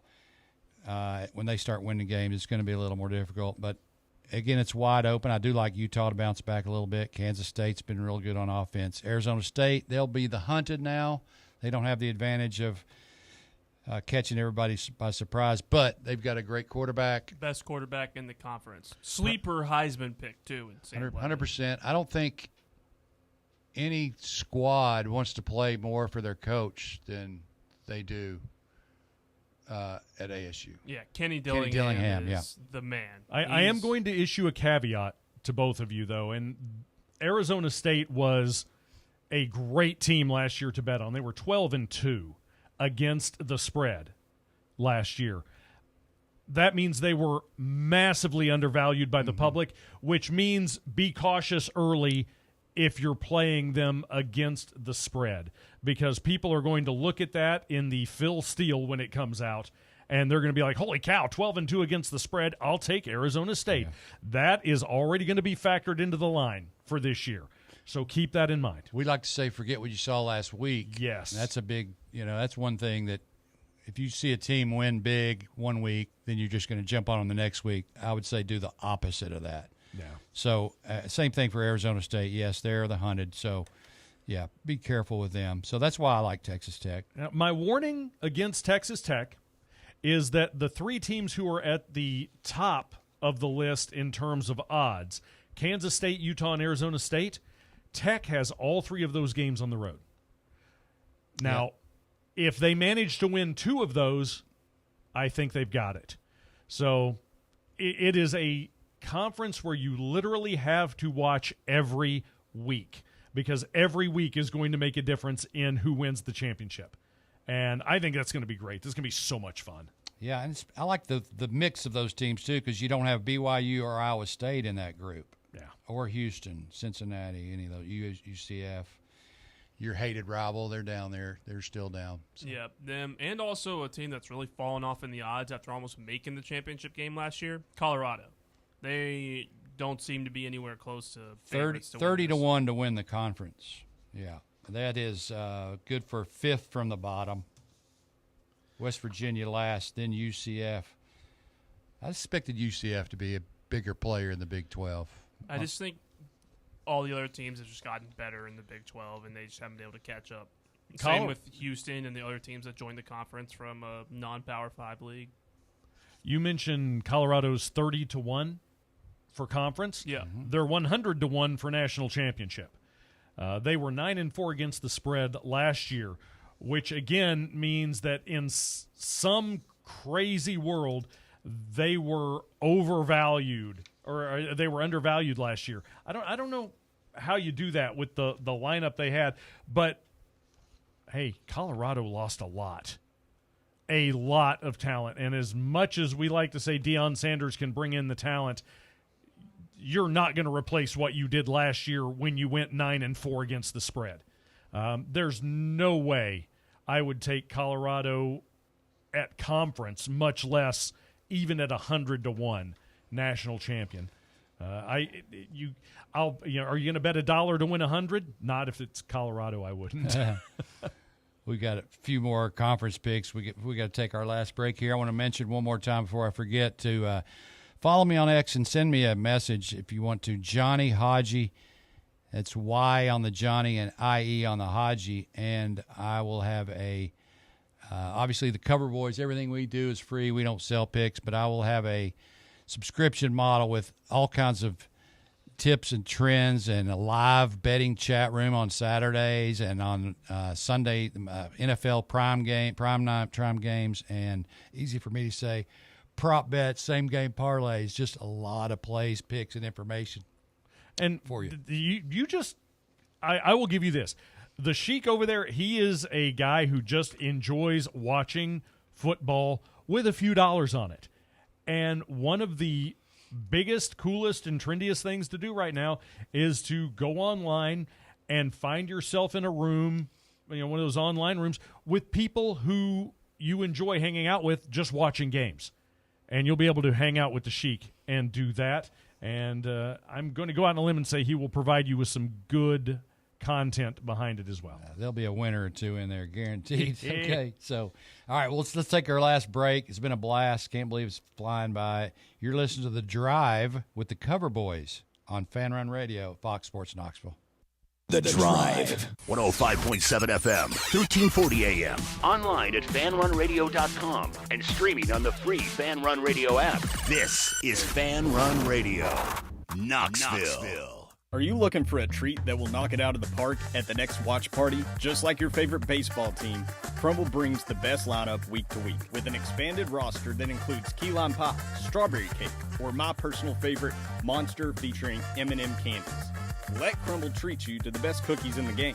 Download the Crumble app and start earning rewards. You can even vote monthly on what flavors you would like to see at any store of your choice. Warmer weather is here, so get to the ballpark, but don't miss the cookies.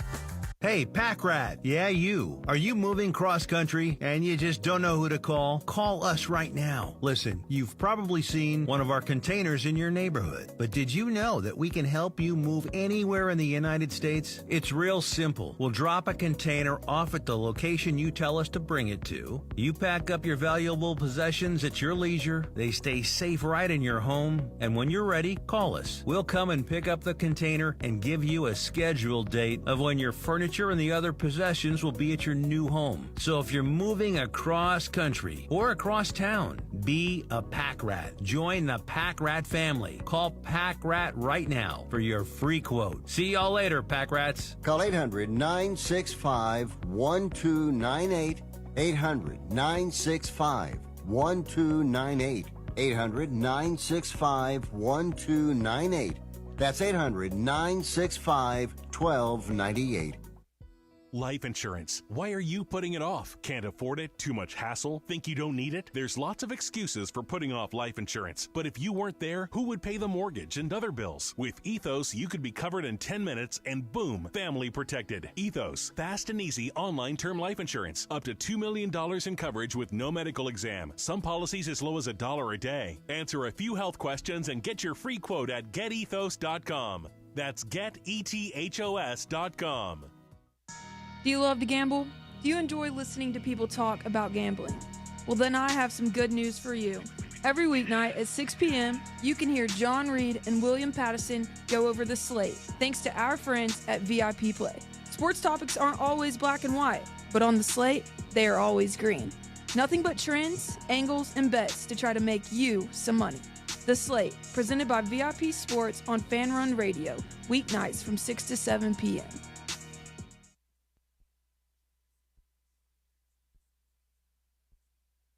Good afternoon. We've got some accidents out here, just heavy traffic, right? We would expect this time of day, especially for a Friday. 40 East at the Holston River Bridge, all that traffic flow making its way out through Sevier County, up into Jefferson County as well. Lots of radar scattered I-40 all the way up to the I-81 split. Still busy out here in West Knoxville, 40 East and West over the top of West Hills. Fountain City Jewelers Wedding Band Weekend. It's coming up June 25th through the 28th. Go by and see them this weekend at Fountain City Jewelers next to Litton's. I'm Commander Chuck with your on-time traffic.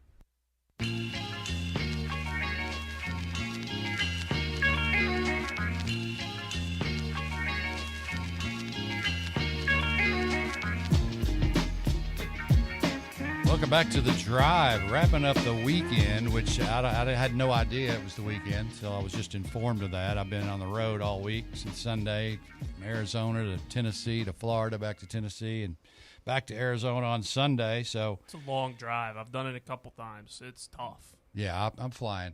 I'm flying this time around, but I have made those drives. It's fun, actually. It used to be fun sometimes. Yeah, Straight shot. Nobody's paying attention on the road anymore, so it's not fun to go to the store even anymore. So, all right, so this is the Cover Boys in for Russell and Bear and Jace, and just had a blast today. Thanks to Walker for running the show for us, keeping us straight. I wanted to talk about a couple bets I was making. I told you I think I had Texas Tech already. Texas over Ohio State. Texas Tech plus 650 to win the Big 12. I like Penn State with a little more at almost 3-1. I just don't think Ohio State, the pressure's on them to repeat.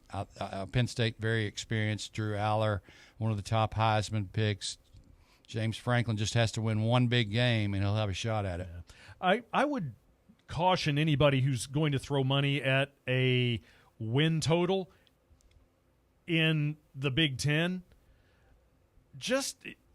Oregon, Ohio State, Penn State, boy, they're three. Ohio State at 3-1, Penn State at 3-1. If you're going to do that, just throw it at national championship. I think you have correct. Yeah, like Penn State at 300. I don't necessarily think that's great at 3-1 odds to win the conference, but if they win the conference, then they're good enough to win the national championship. And so I would probably go ahead and just throw money at 9-1 for a national championship. Yep. And you may be more cautious than I am out there, but that's just the way I look at that. Yeah, it's plus 180 for Ohio State, plus 260 for Penn State, plus 300 for Oregon to win the Big Ten Conference. Why bother? That's just throwing a blanket over them. But anyway, the Big 12 was the one, the ACC was the one I wanted to get to. We hadn't talked about them too much. Clemson is plus 120. They're the prohibitive favorite. They're the seventh favorite to win the national championship. They have the benefit of scheduling. Miami, second at plus 390 in the ACC. I give them a shot. And that's one long shot you could throw a pizza bet at maybe for the national championship at 48-1, because if they get there, they're going to be scoring a lot of points probably. And then you got Louisville's plus 750. SMU, my darlings from last year, made me a lot, plus 850. They will be the hunted again, as Arizona State will. My pick to that I want to bet with some value is Georgia Tech. And we talked to Paul Stone in the first segment about them, and they play Clemson, but not the other three teams that are picked to beat them. And they've got Haynes King back.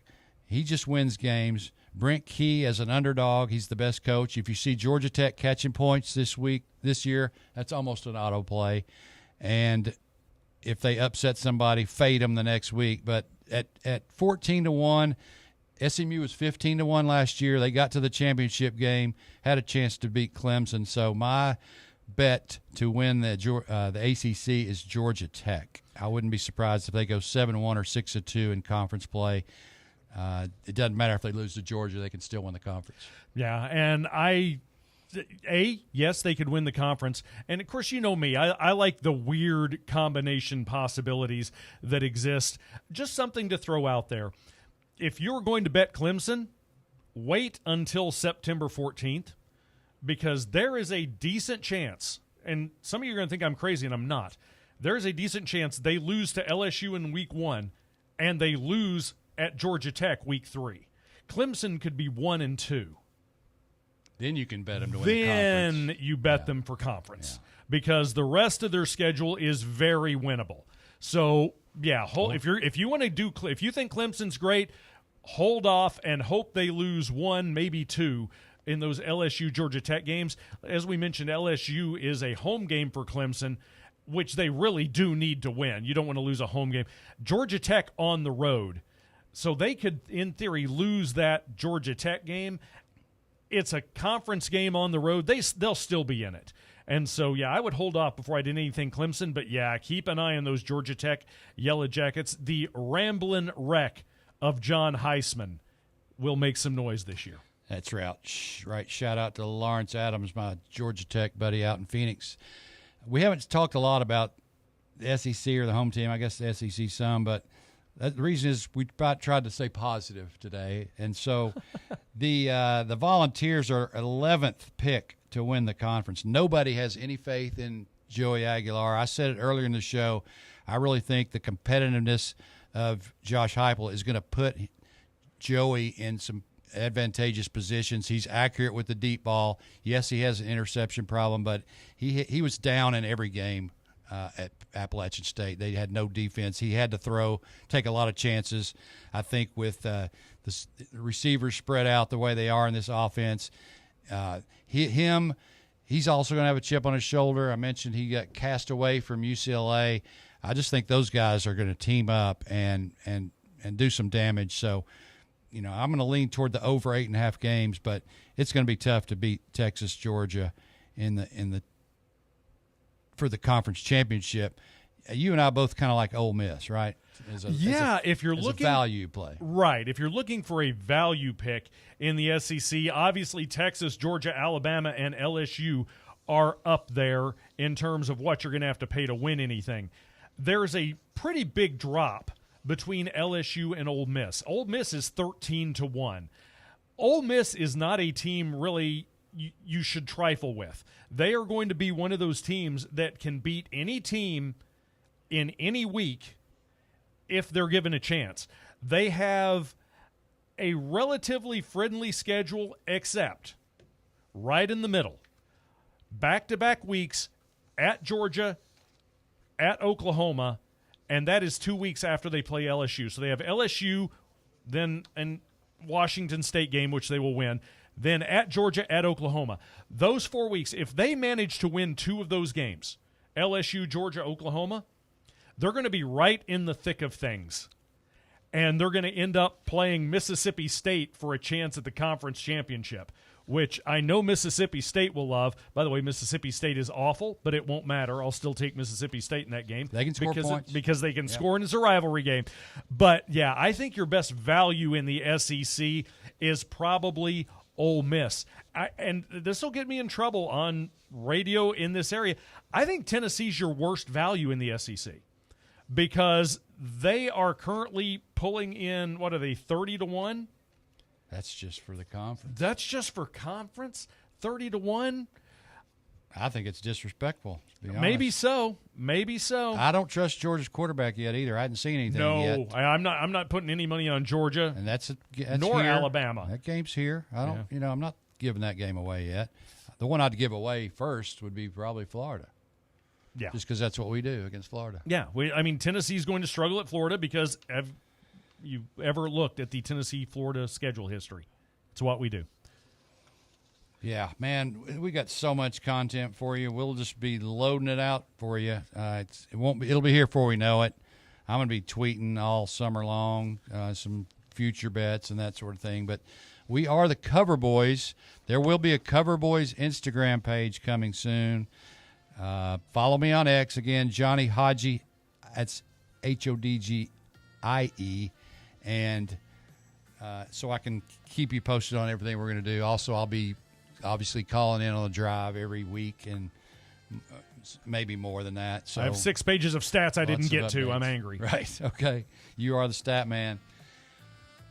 Mark, appreciate it. Walker, appreciate it. Walker, you're a dude, man. Yeah, you're a dude. The team at Fan Run Radio, appreciate it. Thanks for having us. Hope we didn't screw up too bad, and we'll see you on the radio next time.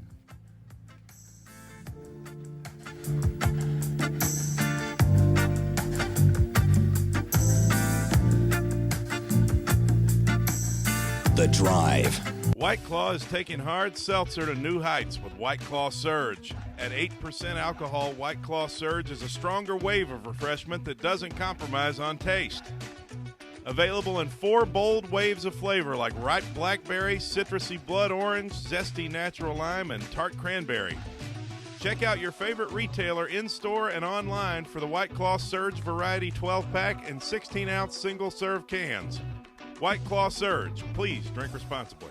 Is your smile ready for the spotlight? Hi, I'm Dr. Jacob Wilco, and at Knoxville Smiles, we make every visit a reason to smile. From routine cleanings to dazzling cosmetic treatments, our experienced team uses the latest technology to keep your teeth healthy and your smile bright. With a warm, welcoming atmosphere and personalized care, we're here to make sure you leave feeling your best. Don't wait. Your perfect smile is just a call away. Book your appointment today at 865-539-1776 or online at knoxvillesmiles.com. Smile brighter with Knoxville Smiles. eBay Motors is here for the ride.